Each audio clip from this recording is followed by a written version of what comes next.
Predrag Živković Tozovac je u maju prošle godine operisao karotidu, a ubrzo, nakon operacije, izjavio je da je dobro i da nema sumnje da će moći ponovo da peva.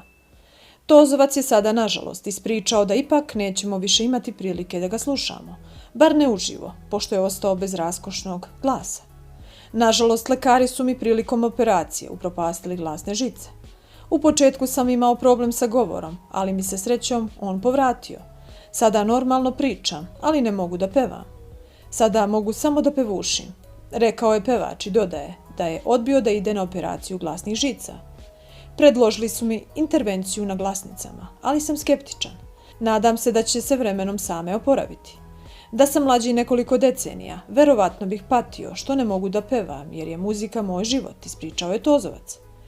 Čovek koji je otpevao legendarne numere, Vlajna i Ovamo cigani, ističe da bi voleo da ponovo uzme mikrofon u ruke, ali dodaje i da je nakon operacije nastavio da živi, kao da mu je 20 godina.